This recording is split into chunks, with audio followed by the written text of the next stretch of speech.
կոալիցիայի մասին նամակ եք հանձնելու, դա այն նույն նամակն է, որը փոխանցվել է արդեն պաշտպանության նախարարին, թե ոչ, եւ տեսանք, որ հերքում եղավ,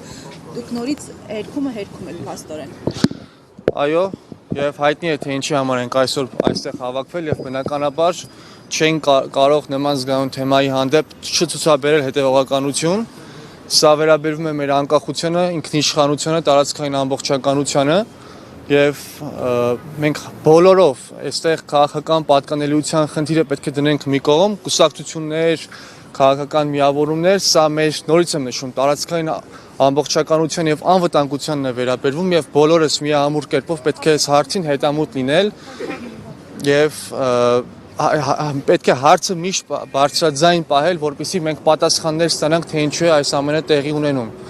Ես կուզենամ արդից օգտվելով դիմեմ կառավարությունում եղած մարդկանց, որոնցից շատերին ճանաչում եմ ինքս, եւ իշխանության տարբեր հատվածներում աշխատող մարդկանց եւ նշել, որ դուք գտնվում եք մի իշխանության, քաղաքականության ներքո կամ վարում եք մի քաղաքականություն, որի արդյունքում դուք բոլորը դառնալու եք մեր նորօրյա Պետրոս Գետադարցներն ու Հովհաննես Սմբատները, որոնք հանուն իշխանության պահպանության վաճառեցին մեր թագավորությունը, խոսքը Բագրատունյանի թագավորության մասին է, եւ ամբողջ եւ կործանեցին մեր անկախ պետականությունը եւ մեր ժողովրդին դատապարտեցին շուրջ 1000-ամյա ծանր գերության եւ փորձությունների։ Եվ ներողություն եւ մյուս կողմից դիմելով այդ մարդկանց ասում են, որ մի դարձեք մեր նոր օրերի բոլշևիկները, որոնք տուր տվեցին բոլշևիկյան կայսրության շահերին եւ կործանեցին մեր անկախ պետականությունը, որը մենք ձեռք էինք բերել 1000-ամյա գերությունից հետո։ Եվ դիմում եմ նաեւ հասարակությանը բոլոր շերտերին, բոլոր մարդկանց, այդ թվում մարդկանց, որոնք պատրաստվում են ձայն տալ քաղաքացիական պայմանագրին, նորից եմ կրկնում, սա կուսակցական խնդիր չէ, սա քաղաքական խնդիր չէ, սա մեր անկախության հարցն է եւ մենք չպետք է լինենք անտարբեր այս հարցի վերաբերյալ, պատկերացրեք 1000-ամյա գերության եւ ծանր փորձությունների ժամանակ մեր ժողովուրդը, որոնք անցել են տարիներով, անիծել են այն մարդկանց, ովքեր կործանել են թագավորությունը, մեր պետությունը եւ այն մարդկանց, ովքեր անտարբեր են եղել եւ լուր կերպով ընդունել են այդ իրողությունները։ Դիմում եմ մարդկանց, որպեսզի տեսեք, մենք համատեղ թիմ ենք արդեն դարձած միասնության թևերի քաղաքական այս նախաձեռնության շրջանակներում եւ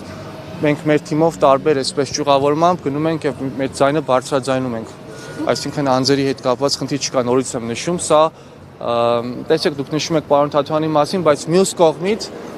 քաղաքական ընդհանրապես դաշտում եղած շատ լրատվամիջոցներ, այդ թվում Factor TV-ին, Civilnet-ը, հետքը եւ շատ այլ լրատվամիջոցներ, Ազատությունը եւ Ներողությունը, եթե բոլորին չեմ նշում, հատուկ անդրադարձեր են կատարել եւ ստուգել են իրողությունների մասին։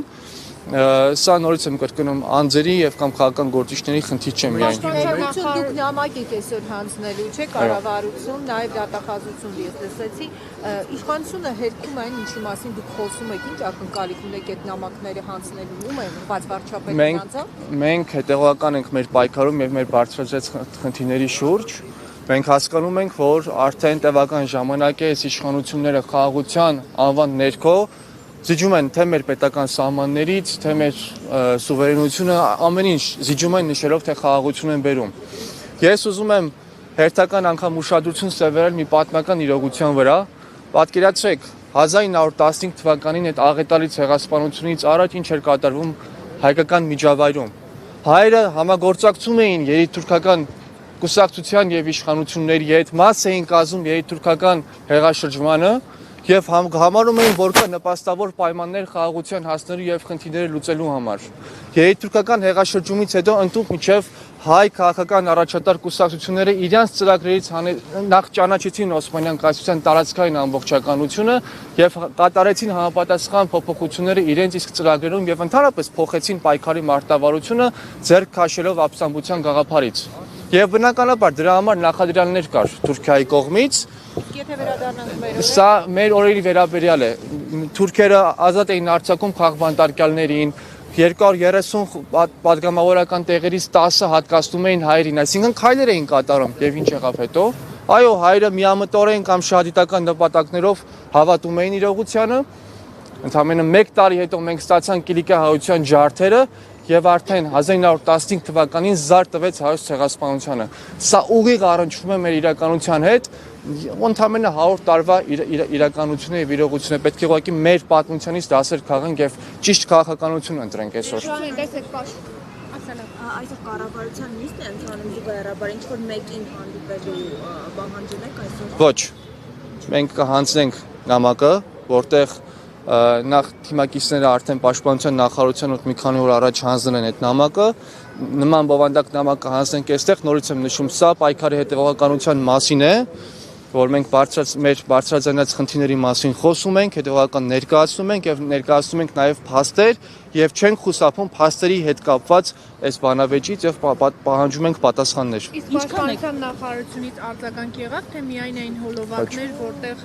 ներկայացնում էին, նաեւ նշել էին, որ ոչ մասնագիտական կարծիք եւ գնահատականներ են հնչում ձեր կողմից եւ լրատվամիջոցներից։ Գիտեք, դա մնացել է իշխանությունների կողմից այդ միակ բանը, որ եթե չեն կարողանում ինչ-որ հերքել, արդեն այսպես ուղղակի խոսքեր են հնչեցնում մարդկանց, լրատվամիջոցների, քաղաքական ուժերի նկատմամբ, վերջում էլ ասում են դուք բոլորդ անկախության դեմ եք, չգիտեմ ինչ եք, ես չգիտեմ ինչ։ Սա այս իշխանությունների դիմագիծն է։ Ովքեր են իրականացրել այդ ուսումնասիրությունները, որ պաշտպանության նախարարությունը նշում է, որ ոչ մասնագետներ են եղել, ոչ պրոֆեսիոնալներ են։ Տեսեք, մենք հանրային դաշտում ականատես եղանք բազմապիսի վերլուծությունների եւ ուսումնասիրությունների, այդ թվում քաղաքական ուժերի, վերլուծաբանների եւ լրատվամիջոցների կողմից։ Եվ դրանք ունեն բաց հասանելիություն, բոլորը կարող են մտնել եւ ստուգել այդ ամեն ինչի իսկությունը։